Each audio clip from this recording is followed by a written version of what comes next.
¿Cómo están? Bienvenidos a Última Mirada. Vamos a conversar hoy día con el subsecretario de Educación Superior, Víctor Orellana, sobre una serie de materias que tienen que ver con la educación.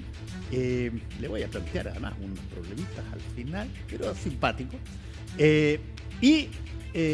Sobre todo porque estamos ante una generación que vivió muy intensamente todo el fenómeno educacional, todo lo que eso significó, más compromisos que se adquirieron y que ahora hay que ver cómo se desarrollan. Particularmente, y entramos al tiro en materia, el CAE.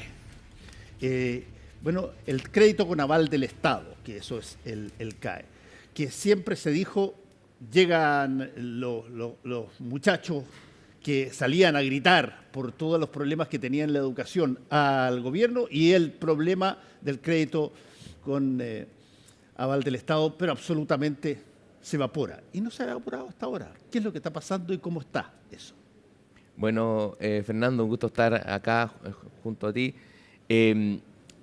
Tenemos un proyecto de ley en el Parlamento, que es el proyecto de ley que pone fin al CAE, que está ya en su segundo trámite constitucional, está en el Senado y tenemos toda la expectativa y la esperanza de que ese proyecto va a ser ley durante el gobierno del presidente Boric y vamos a poder darle una respuesta a las y los endeudados con un plan de reorganización y condonación de la deuda y también un nuevo sistema de financiamiento. Pero ese proyecto es parte de una agenda más grande que tenemos que enfrentar pensamos, modernización de la educación superior, porque Chile requiere, o sea, ¿cuál es la principal riqueza que tiene Chile? En el mundo del siglo XXI se decía que el cobre era el sueldo de Chile, en realidad el conocimiento va a ser el sueldo de Chile en el futuro y por lo tanto queremos prepararnos para esa etapa. Chile ha tenido importantes avances, pero tiene muchos desafíos por delante y la educación superior es fundamental para ello. Para eso pensamos modernizarla en materia de financiamiento y en otras materias también más de índole académico, de investigación, una serie de aspectos propios de la educación. Y creemos que eso es muy relevante, al mismo tiempo que le damos una respuesta a las y los deudores, también damos la respuesta a la sociedad en general para construir la educación que Chile requiere. Ahora, subsecretario, hay un tema que no siempre se coloca de inmediato arriba de la mesa cuando se habla, por ejemplo, de soluciones, y que tiene que ver con cuáles son los incentivos, por ejemplo, de la oposición para dar los votos para que el CAE funcione, o que el CAE se resuelva, o que el CAE se mejore. Porque estamos ante elecciones muy cerca.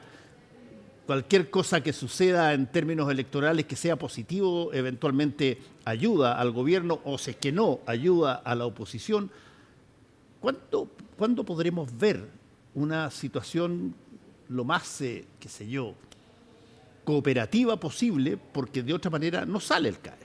Porque Chile requiere enfrentar este problema y lo requiere no un sector, lo requiere todo el país. Mira, cuando tú vas por la calle, vas a los territorios, los barrios, vas a los liceos, a las universidades, las personas te dicen, mira, yo voté por estos otros, por oposición, por gobierno, por derecha, por izquierda, y la gente tiene la expectativa de tener un nuevo sistema de financiamiento. Hay temas que son de interés nacional, que nos unen como chilenos, y nosotros pensamos que superar esta etapa es uno de esos temas. Y miren, francamente, si bien hemos recibido críticas, nuestro proyecto ha recibido importantes críticas y eso no hay que esconderlo, hay que enfrentarlo porque hay que sentarse a conversar. También ha recibido importante respaldo y yo debo reconocer en un sector importante de la oposición una muy buena voluntad de trabajo, una muy buena voluntad de diálogo y por eso tenemos la esperanza de aprobar este proyecto. Además de lo que se está discutiendo sobre el CAE, ¿cuáles son las otras cosas que se instalaron, digamos, como los temas centrales en materia educativa y que, están en proceso? Bueno, mira, primero hay que hacer un breve diagnóstico, ¿no? A ver. Chile tuvo una explosión muy grande en su educación superior.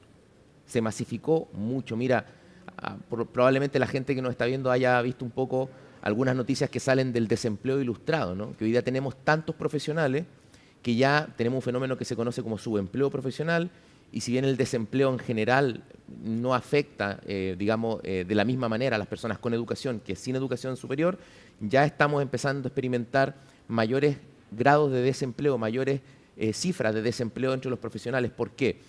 Porque crecimos muy rápido sin la conexión necesaria entre la educación superior y lo que pasaba en el país, ¿no? Entonces generamos un sistema, digamos, los trabajos y la estructura ocupacional. Entonces generamos un sistema de enorme presión fiscal que le sale muy caro a Chile, que le sale muy caro a las familias, porque las personas tienen pagan importantes copagos y además tienen una gran mochila de deuda producto del CAE, las personas sobre todo de clase media que no logran acceder al importante avance que fue la política de gratuidad. Y por lo tanto estamos a tope en gasto fiscal, estamos a tope en gasto de las familias y tenemos un sistema que no tiene la conexión necesaria con la estructura ocupacional y con el futuro de donde viene la automatización del trabajo, donde está la inteligencia artificial, donde las trayectorias vitales de las personas ya no son lo mismo que antes. Entonces, ¿qué es lo que nosotros planteamos? La educación superior tenemos que repensarla, tenemos que modernizarla y para eso hay cosas que hay que hacer en financiamiento. Fíjate que nuestro proyecto FES tiene una cualidad, digamos. Va a ayudar a las personas van a retribuir en su gran mayoría y en promedio mucho menos que lo que retribuyen, lo que tienen que pagar hoy día con CAE. Al mismo tiempo, el fisco va a ahorrar, es decir, el fisco va a desembolsar menos recursos que lo que desembolsaría si siguiéramos con el CAE. ¿Cómo se logra esto en una época que estamos acostumbrados a recetas populistas, tanto de que, digamos, la imagen de las motosierras, como de que hay que imprimir billetes, no hay que darle nomás a la gente lo que la gente pide, o si no hay que andar con unas motosierras buscando recorte? Bueno, nosotros, el FES no es ninguna motosierra y logramos ahorrar. ¿Cómo se logra eso? Se logra, pensamos, con modernización. Y a veces eso es más difícil, es más lento, es más complejo de explicar, pero es la única alternativa que tiene la educación superior en la etapa que está. Entonces pensamos que esta materia de financiamiento es parte de los cambios que estamos enfrentando ahora para ingresar al siglo XXI. Ahora, hay dentro de todo lo que dijiste un aspecto tremendamente importante que es histórico en términos de la llegada de la tecnología, que es la brecha de conocimiento que se produce entre los que adoptan rápidamente las nuevas tecnologías y los que las adoptan tardíamente o no las adoptan y quedan rezagados cuando de repente todo el mundo va a hablar básicamente en digital. Y desde ese punto de vista, tú mencionaste la inteligencia artificial y todo eso. Hasta ahora, la inteligencia artificial, hasta ahora, yo creo, si haces una encuesta, mucha gente va a tomarla como, a ver, si es algo bueno o si es un problema en el sentido de que puede introducir variables de estafas o de, qué sé yo, adulteración de personalidades, en fin, toda una serie de cosas. Pero el problema de fondo es que toda tecnología nueva necesita que se aprenda. Y al aprenderse, ¿quién enseña? ¿Tenemos suficiente gente que lo puede hacer? ¿Qué tan rápido puede darse una situación de eso para que la gente use las nuevas tecnologías positivas que lleguen? Mira, un elemento fundamental de la modernización de la educación superior y que es clave para el futuro es poder adaptar nuestras trayectorias académicas a lo que necesitan las personas y lo que necesita la sociedad.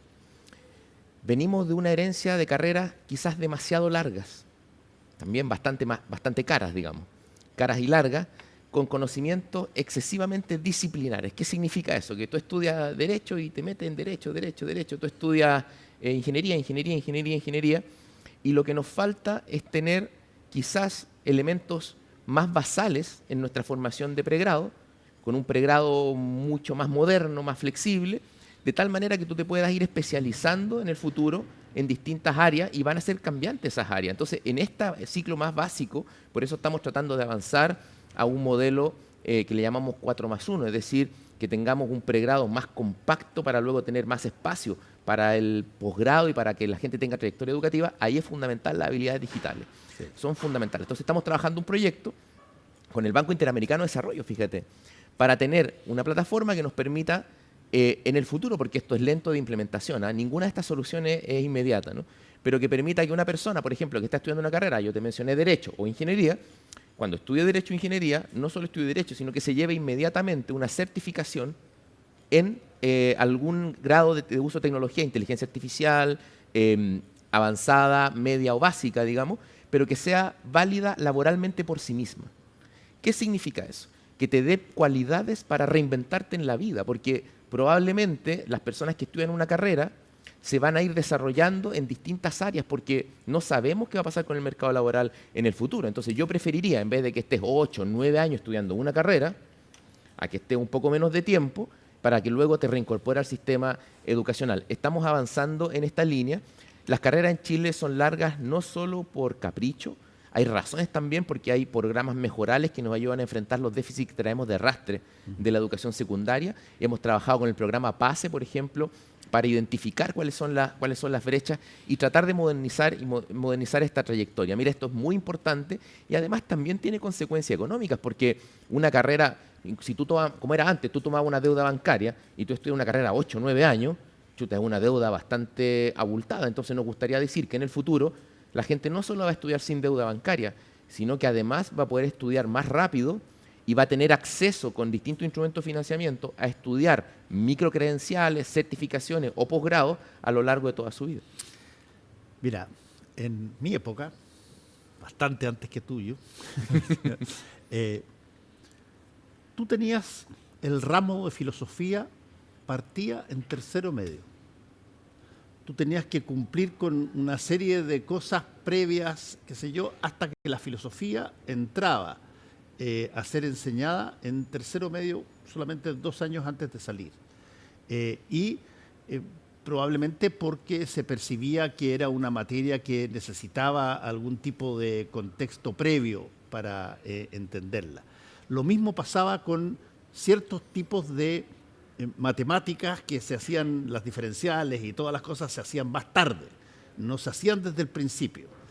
Desde ese punto de vista, me encantaría saber cómo funciona hoy día, o ven ustedes cómo debería funcionar la educación superior, entendiendo que es la antesala de el próximo paso, que es la educación universitaria, donde no hay tanto cuidadito para, qué sé yo, de alguna manera proteger académicamente al alumno. El alumno tiene que defenderse con las armas que salió desde el colegio, pero para llegar a la universidad necesita ciertas cosas que no se las van a enseñar, qué sé yo, con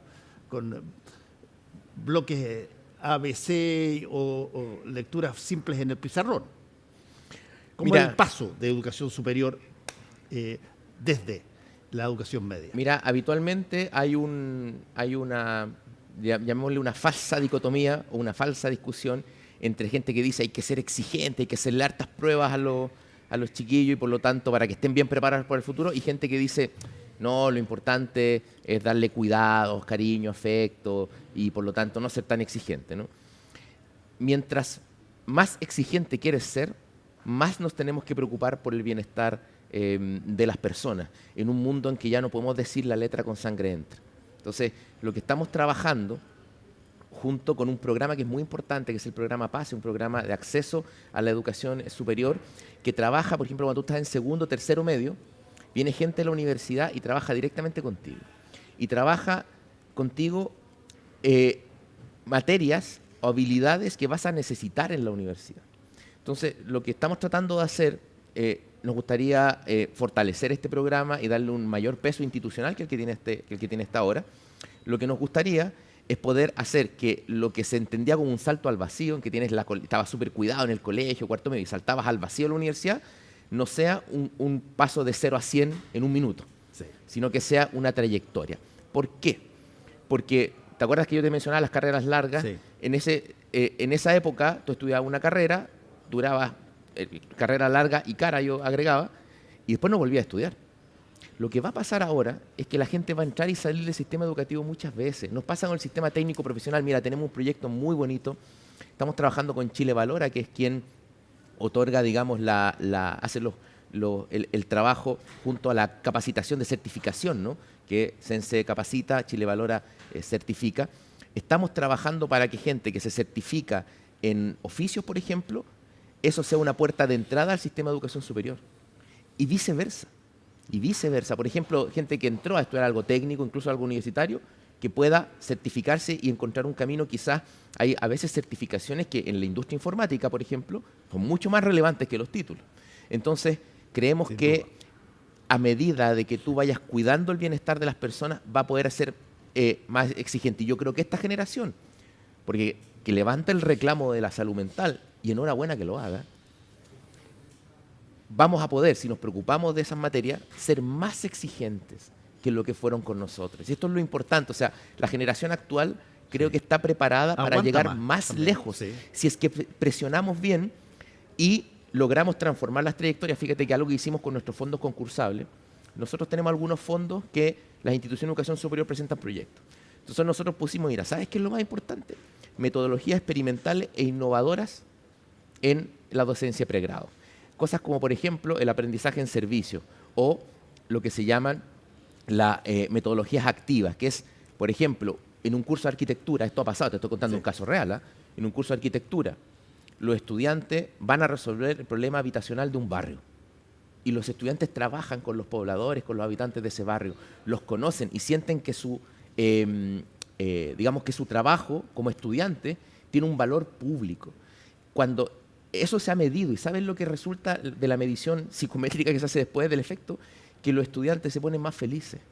Entonces, en la medida de que estudiemos una educación que nos haga más felices, vamos a poder rendir mucho más. Déjame hacer una cosa que no había hecho antes, pero lo voy a hacer contigo por primera vez aquí. Yo tengo una manía que es coleccionar proverbios. Tengo como 7.000 o 10.000 proverbios guardados. Y quiero aplicar 3 de ellos que tienen que ver con la educación a nuestra conversación porque son muy interesantes. Vamos con el primero. El primero dice, mira, es de Confucio este. Ya.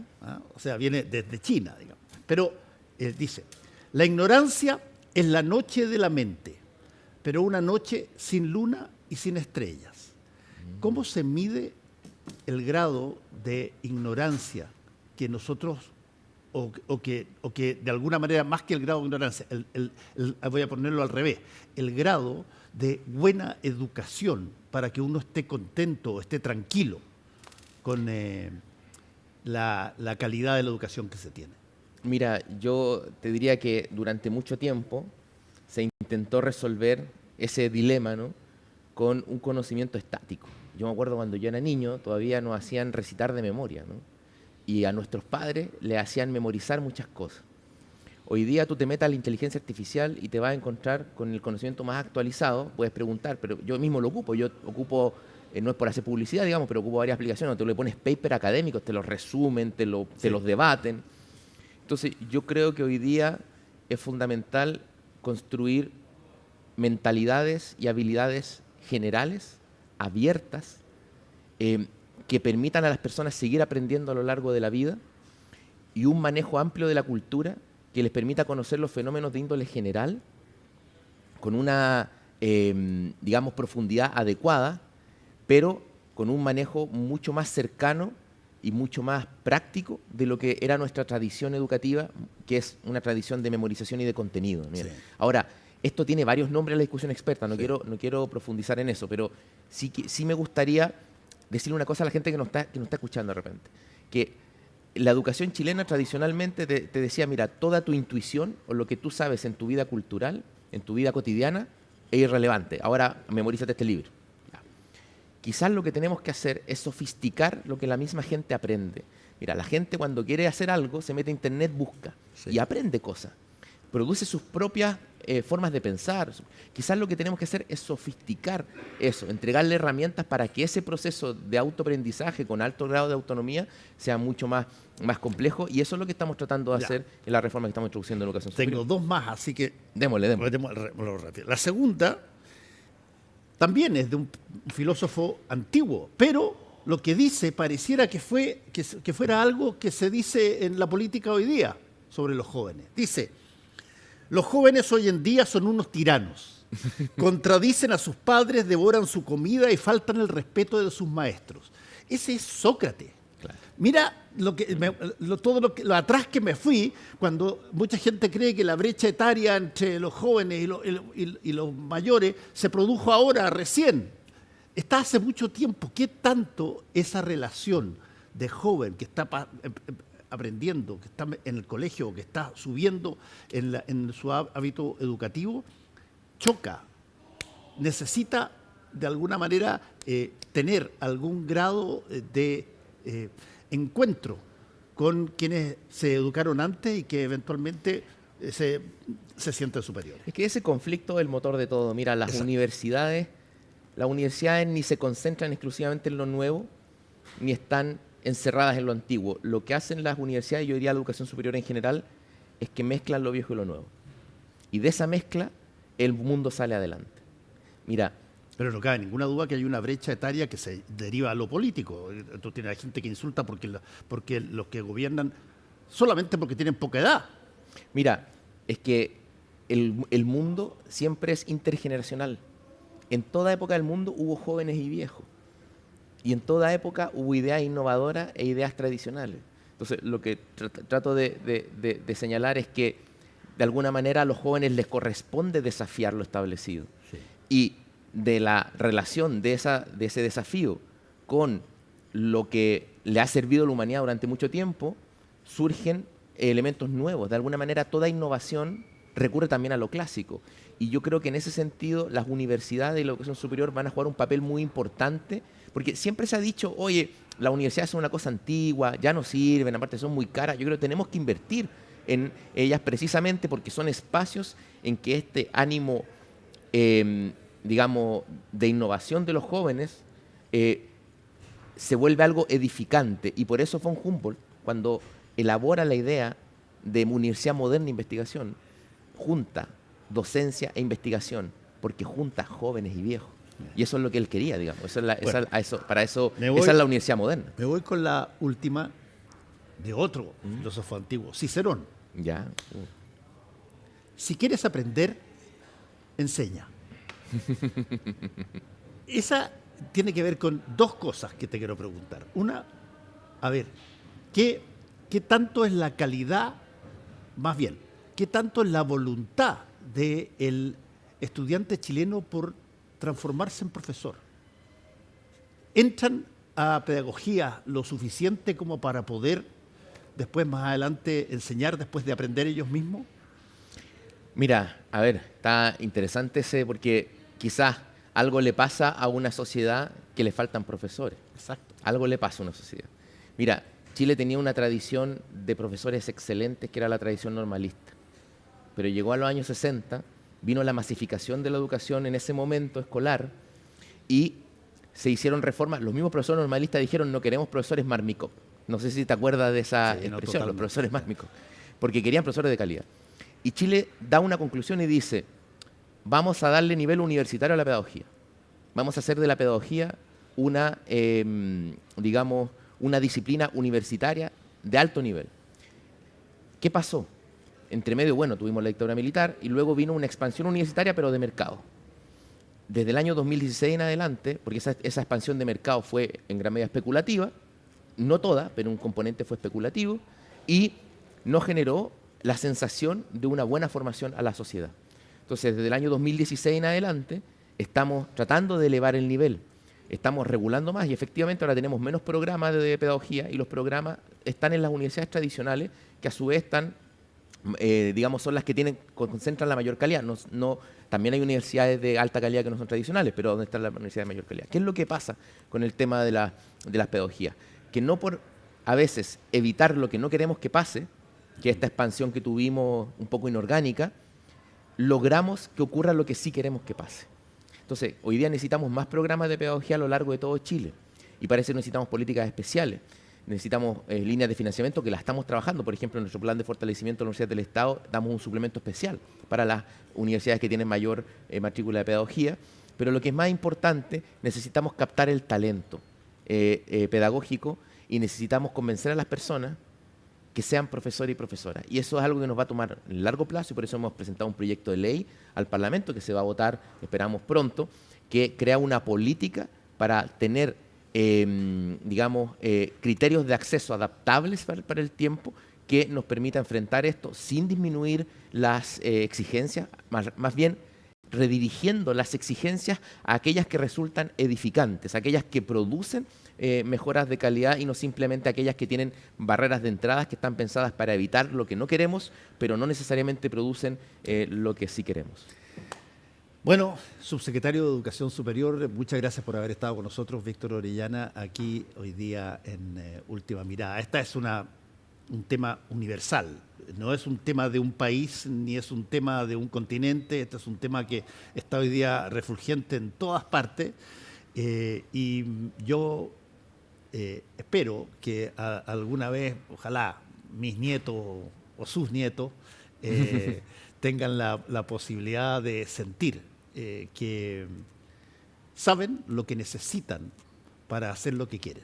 Mire, estamos avanzando, permítame, hemos dado pasitos importantes, pero esto es lo más, me parece a mí lo más importante. Vamos a terminar con las deudas bancarias por estudiar, vamos a estudiar carreras más flexibles donde la gente tarde menos en titularse, va a aprender cosas más útiles para la vida y va a estudiar de una manera mucho más adecuada a lo que sienten y son las personas hoy día.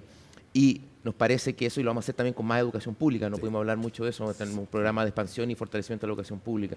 Yo creo que son importantes pasos, son de interés nacional, vamos a llegar a los acuerdos necesarios para eso. Modernizar la educación superior es fundamental y eso no se logra ni imprimiendo billetes ni con motosierra, es mucho más difícil. Yo también espero que nuestros nietos estén mejor que nosotros, ese es el sentido de lo que estamos haciendo y yo creo que vamos a dar un paso importante con la aprobación de nuestro proyecto que termina con el CAE. Víctor Orellana, subsecretario de Educación Superior, muchas gracias por haber estado con nosotros aquí en Última Mirada. Muchas gracias, Fernando. A todos ustedes, muy buenas noches, gracias por su sintonía, nos encontramos aquí mañanita. Chao.